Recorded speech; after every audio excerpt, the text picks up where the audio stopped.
World of Warcraft streamers definitely had a massive influence over World of Warcraft, and I don't know, guys. Like, I don't know. You think they're good. I think sometimes they're good, sometimes they're bad. It's just a matter of how important they are to the culture of World of Warcraft. In my opinion, you should never take any streamer opinion seriously because these guys, all that they do is fiend for clout nowadays. You used to have genuine streamers back in the day. Nowadays, it's not the case. So that's why whenever Blizzard invited like 5 streamers into their headquarters to try Classic Plus, or, something new, which is obviously not Classic, I wasn't hopeful for it. Now, I'm not calling anyone out. You can think whatever you think. I think some of the streamers that were invited are great, but I don't think they should have any influence whatsoever over the game. Even though they played it a lot, I think their vision is skewed, and you should always, always do what's right for the community itself. So a couple of weeks ago, Blizzard flew a small group of content creators to their Oh yeah, he's headquarters talking in about it. Irvine to play something they're not allowed to talk about yet. Zaryu, Sodapoppin, Esfand, Savix, and Guzu, all 5 are classic-focused streamers. None of them got there by being good at having a full-time job and 3 kids. And I Yeah? don't want to be unfair to Wait, them do we have because captions? they've earned their Oh, we do. audiences and they're great at what they do. But it's been bouncing around in my head for 2 weeks now. Blizzard is about to design what could be the most important version of World of Warcraft in 20 years, and the people they're testing it on play the game for 10 or 12 hours a day for a living. Yes. At least as long as it's the newest thing. Then they jump to whatever the next hype is. And not only that, they completely changed the landscape on whichever server they're on. So if you go on a streamer server, you know you're about to have the worst time of your life. Because whatever Mr. Streamer decide to do, that's what would happen on the server. You know that Mr. Streamer is going to be Scarab Lord. You know that Mr. Streamer is going to raid your city or whichever place you're on because they think it's funny. It's great for content. And while you can argue that it brings people into the game, and to a certain degree I would agree with you, I think that it does more harm than good long term. So I just think that we should never listen to streamers. Okay, guys? Like, literally, listen to a broad appeal. A streamer voice should never count as the voice of like thousands. It should count as one voice because obviously everyone should be heard. But you shouldn't take their word as like the gospel and the word of God. Definitely not. Eventually, you need to remember that these people are just fiending for clout. They do this for money. They do this for monetary gain. Do they love the game? Sure. I have no doubt about it. But they view it from a completely different perspective that you and I watch it from. Because we actually have a day job. That's not who plays this game anymore. That hasn't been who plays this game for a long time. At least in my opinion. So I wanted to make this video to say, out loud, before the announcement, before the marketing kicks in, before any of us have to react to whatever they show at BlizzCon. The They're real demographic Classic that Plus. should shape Classic Plus is the 35-year-old who logs in for 2 hours after the kids are asleep, the 42-year-old who gets a Saturday morning here and there if they're lucky, the mother who has 3 free hours on a Sunday and wants to spend one of them in Azeroth. Not really. I don't think he's right here. I understand his point, but you should never make a game that's catered towards a dying community. But I don't think the MMORPG community is dying, and I know it's very contrary to popular opinion. Everyone thinks that MMO players are like balding men, and well, I mean, they're not wrong, but you can definitely target young adults. That's what World of Warcraft used to do back in the day, and it worked. There's no reason you shouldn't do it now. I know it seems like Fortnite completely changed the landscape, and that's all that people care about. I honestly think that's not the case. You can easily target young adults with World of Warcraft again. The game would boom on an insane amount. It's just a matter of taking that leap of faith. I truly believe that. If you go back to the roots, and you go back to Classic, like Plus, and how it should be, go back to Classic, go back to Classic, and make Classic Plus the way that it should be, I think many people would play it. And I think many of them would be young. It's not like back in the day, people didn't play with their children. I mean, Asmongold mom played with him. So, like, what are we talking about? And that was back in the day, too. So, it can definitely happen today. Definitely can happen today. The problem is, you shouldn't cater to the one extreme or the other. You shouldn't cater to, like, the dads that have 2 hours to play, and you shouldn't cater to the min-maxer that play it all day. You have to aim for the people in the middle that have like 3, 4, 5 hours to play, and a lot of spare time over the weekend. This is the people you should target always. What is your definition of Classic Plus should be? It differs for person to person, but my definition is basically the most agreed upon version, which is just foundationally speaking, it should just be slower gameplay, immersive world, make the world the lead character instead of you, and just immersive gameplay, right? That's it. And great story, obviously, grittiness, dark fantasy, all of that. I'm not gonna go over everything, but I think this is universally agreed upon. There's a consensus. The rest of the details, it's up for interpretation. I'm willing to, I'm open-minded. Like, take it whatever you want. Just keep the foundation going, and I'll be fine with pretty much anything. That's the audience, that's who's still here and will probably stay even when something else drops. Let me back up. I run this channel as a side project because I love this game and I love the scene around it, but my actual playtime is shockingly low compared to what it used to be.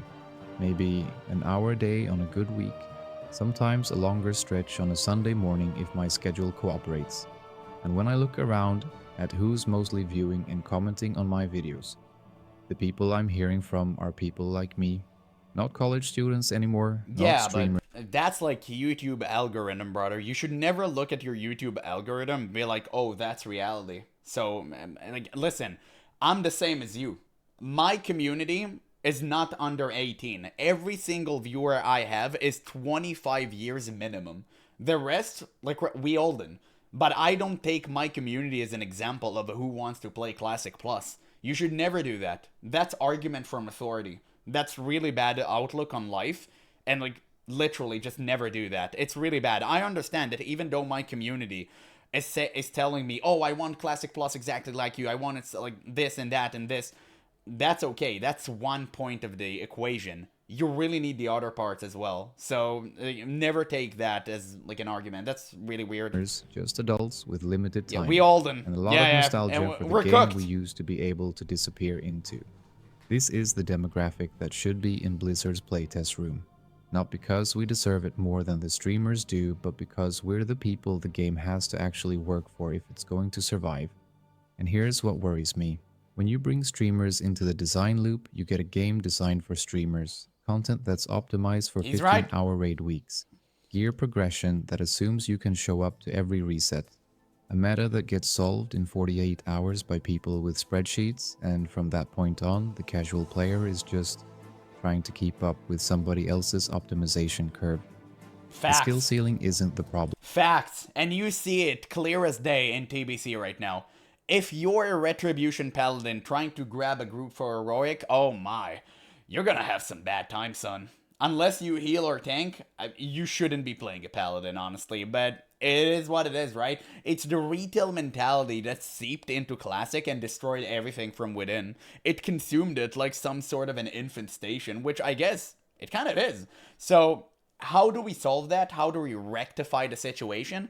We just make the game not cater to these people. And don't get me wrong, like Classic TBC didn't cater to these people, but in some regard it is. Because I think the dissection of dungeons in TBC was detrimental for the game's health. I really loved it back in the day when classic World of Warcraft dungeons used to be actual dungeons. And you had to travel through them, you had to meet up with people, you had to commit to a group. Otherwise, you knew that you were stuck in queue for like 3 hours because dungeons were long and they were a huge commitment. The cheap fest content meta kind of started with TBC dungeons. So that's why I want them to revert that decision and go back to the old ways. I think that's how you should make a dungeon. That's how you should make content. And of course, disable like any form of portals whatsoever, unless it's really necessary. Like I have no problem with Dungeon Finder helping you finding a group, but just remove the teleportation aspect of it. I think that would do wonders for the game. The problem is when the game expects you to live in the spreadsheet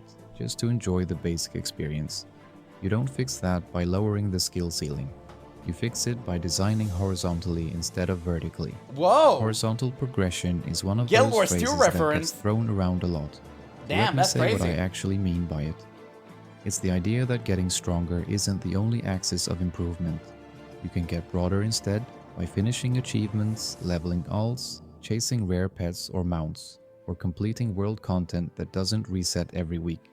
Things that take weeks of casual play and then They stay completed. They don't get invalidated by next month's patch. The reason this matters for working parents specifically is that horizontal content doesn't punish you for missing a week. If your kid gets sick, or you have a work deadline, or your partner needs you for something on the weekend, the game waits. The rare you've been hunting is still spawning. The progression isn't gated behind a reset cycle that assumes you're online Tuesday night at 8 p.m. Vertical progression doesn't wait. Vertical progression says this is the new raid, this is the new gear, last tier is invalidated. Please show up on Tuesday or fall behind permanently. And that I mean, he's technically right, but he's also wrong. I always thought that the best system would be a combination of both. Obviously, the game that he was describing is literally Guild Wars 2, but a problem with Guild Wars 2 is lacking verticality. All you do is horizontal stuff, and the game just turned into a collection game, which some people love, and that's awesome, but it's definitely not for everybody, otherwise it would have been more popular.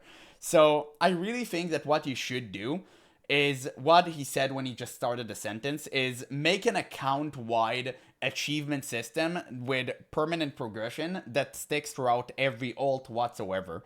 I think that is a great addition to World of Warcraft, and you can do that alongside the vertical stuff. Now, that being said, when you go vertical, I don't mean that each raid should delete the previous one like it happens today in retail World of Warcraft. It should be like the old ways. Like, they did crack the code back in the day. If you got that necklace from Ragnaros back in the day, you stay with it until Phase 5, until Encourage necklace, right? Like, I remember that. It was so good. Like, why can't we just go back to it? It was the best solution possible. You collected different pieces of gear from different raids, and that's how it should work. Not the way that it works nowadays. It is what it is. Yeah, Ragnaros. Yeah, exactly. I mean, they already solved it, so just go back. It's so simple. Return to Monkey.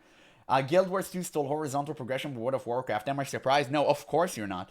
Guild Wars 2 stole everything from World of Warcraft. We already know that. It's obvious. It's obvious. Guild Wars 2 doesn't lack verticality though. My DPS is way more vertical than yours as an example. Yeah, but I mean, listen, Guild Wars 2, the way that it works, you do have a vertical progression and then you plateau, and that's it. Once you hit a full Ascension gears with all the upgrades, you're pretty much done for eternity. In World of Warcraft, that's not the way. There's always a higher number. There's always another ceiling you can smash through. And that's what people love about the game. It's the same, dangling bait in front of you, right? Hook, line, and sinker. And while it sounds stupid, chasing that high, that's what people love. And I love it myself, so I can vouch for that. I think the Chinese Titan server fixes that problem. They equalize eastwards of content and including new things. I'd never tried it, so I wouldn't know. model genuinely works for streamers because their job is to show up on Tuesday at 8 p.m. That's the gig. But for a 38-year-old with 2 kids, a mortgage, and a life that doesn't pause on raid night, that model is you're the really reason putting they the stopped focus playing on in the being first married. place. Old school RuneScape figured this out years ago, by the way. The whole game is essentially horizontal at endgame. There's gear progression, but it caps out, and most of the genuine improvement comes from skill levels, quest completion, and personal achievements. It's wildly successful. It has, by all reports, an audience that skews exactly into the demographic I'm describing. And the game design philosophy is so explicitly community-shaped that they vote on every major change. Classic Plus could do this. Whether it will is another question. Now, I want to be careful here because I don't want this to sound like an anti-skill manifesto. I'm not saying make the game easier, I'm not saying remove the raids or dumb down the encounters. No, obviously not. People who want to push high-level content should absolutely have content to push. World-first raiding should exist. Yes. PvP rankings should exist. Streamers should have something interesting to stream. What I'm saying is that the default experience, the experience that the average working adult logs into a couple of times a week, should not be designed around what makes good stream content. It should be designed around what makes a good Tuesday night. A good Tuesday night in World of Warcraft isn't progression. A good Tuesday night is a questline you didn't know existed, in a zone you forgot the layout of, with a group you stumbled into. Or it's... He's absolutely right. And you know how I know that he's correct about this? Because nobody talks about World First anymore. Nobody cares. It's just like wham bam, thank you ma'am, right? It's just one and done, and you through with it, and it's just like, that's it. But how many people to this day still speak about Mankrik wife? How many people are still memeing on this to this day? Why? Because it's actually memorable. Because it hit everyone personal node. And it doesn't happen with high level content. Like, yeah, it's fun to watch. Like, I watch it from time to time, but it doesn't really sticks with you. So I completely agree with his point. Absolutely based. Massively. Let's see. If you guys want your gear to determine how good you are at something, be my guest. Terrible take, in my opinion. How is that a terrible take, brother? Listen, gear should not be everything you are, but it should be part of it. If you played, I know you haven't played World of Warcraft, but if you played back in the day, you knew that level 14 PvP gear meant you actually sweated your balls off at like insane battlegrounds, and you earned that right. You earned that privilege, and that gear represented something. Not only power level, but your enthusiastic, how will I call that? Like, honestly, just brain rot. I don't know how can you do PvP so much, but it stood for something. You were ever vigilant, and you were a hero. You deserve that praise. And gear should definitely represent the player. Gear power should be a thing 100%. Yeah, and Thunder Fury. Exactly. Right? Exactly. So gear should stand for something. I don't like the fact that in Guild Wars 2, gear means nothing and you don't even know the name of your items. Like, you don't care. You're just like, oh, it's this? Okay, I already know the stats are good because I'm choosing the stats and it doesn't matter. So great. It's just a matter of if it looks good or not. It's strictly fashion. And I think that's really bad. I really did not like that part about Guild Wars 2. Spending 40 minutes fishing in Stranglethorn because the music is good and you needed to decompress. It's logging out, feeling like you got to be somewhere else for a while, not feeling like you optimized your raid prep timeline. Streamers don't have Tuesday nights like that. Their Tuesday nights are content, which is fine. But it means their feedback to Blizzard is going to be shaped by what makes their job easier, not what makes a working parent's evening better. So who should Blizzard be flying to Irvine instead? Honestly, I don't know. There's no organized voice for the working parent demographic in this game. There's no representative body for tired adults with limited playtime. We're just out here, individually, logging in when we can. And the cruel irony is that the same lack of time that makes us the silent majority is the reason we'll never have a seat at the table. We can't fly to Irvine. We have kids to drop off at school on Monday. So the best I can do is make a video and ask, if you're at Blizzard and you're watching this, which let's be honest, you're probably not, but on the off chance, survey the people who play 8 to 15 hours a week, not the people who play 8 to 15 hours a day. Find out what would make them log in next Tuesday, what makes them log out feeling good, whether the current reset cycle is something that helps them or something they're just tolerating. The answers will be different from what the streamers tell you. And the version of Classic Plus that those answers produce is the version of Classic Plus that I think most people actually want. I'll say one more thing before I let you go. But again, this is Blizzard's fault. It's not streamers' fault because Blizzard were the ones inviting them. So Blizzard chooses who to listen to and who turn a blind eye. So it's Blizzard. Like, that's why I'm saying it's really not streamer fault, even though they do contribute to this meta because it, pad their wallets, and I do understand that. But it's Blizzard's fault. Like, they're the one responsible for all of this. If they choose to listen to the top 1%ers like they do with retail World of Warcraft, then yeah, your game deserves to be garbage. But if you actually listen to the people who are passionate about this game, and we've seen it clear as day with Turtle WoW, 500,000 active players, I believe it was, insane numbers, you'd get that same result, even more, because Classic Turtle World of Warcraft was a private server. If we get the same experience officially, more people would play, at least 3 times more, at the very least. So yeah, it's just a matter of if Blizzard is willing to listen to the right people or not, and that completely depends on them. But that's why you and I are here, right? To make these type of videos, to clown on Blizzard when necessary, to make sure they understand. It's a little bit of a tough love, but I believe that it's working. So yeah, I mean, let's see what we have here. I missed some of your comments, guys. Blizzard shouldn't fly anybody in. They should fly people out of the company.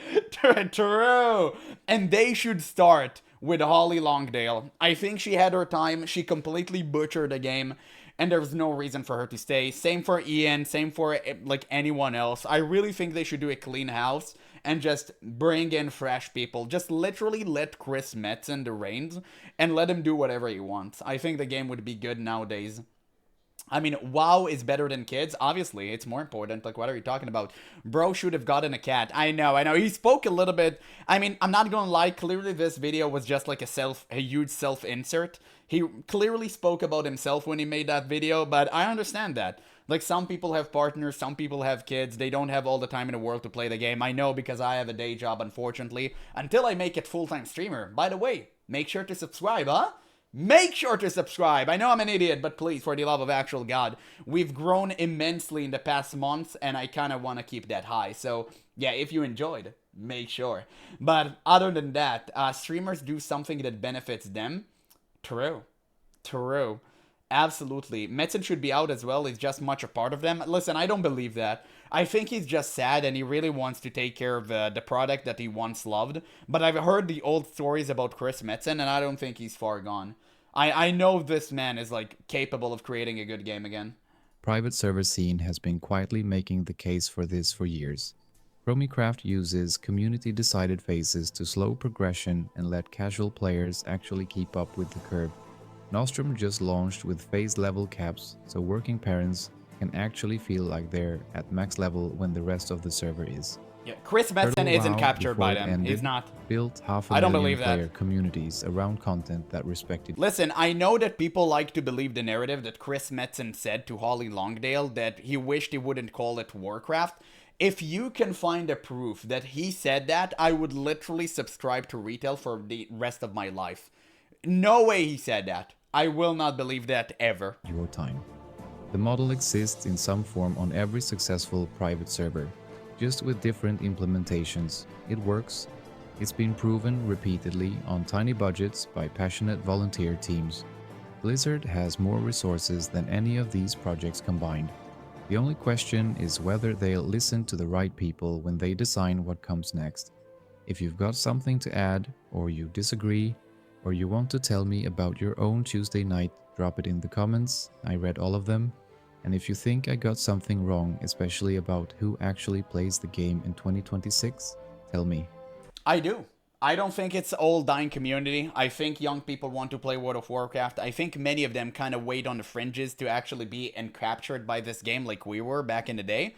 But 100%, like, I do agree with the rest of the stuff, so kudos to him. Great video. That's the first video I watched from this guy, so I'm going to leave a link in the description. You guys should watch it for yourself and give him a like. But just to kind of summarize, yeah, I really hate current day Blizzard. I really hope and pray to God that Turtle WoW team is working on Classic Plus. We're gonna wait until the reveal on, is it September or October? I forgot. They actually made it earlier this year. And after that, it's pure gas.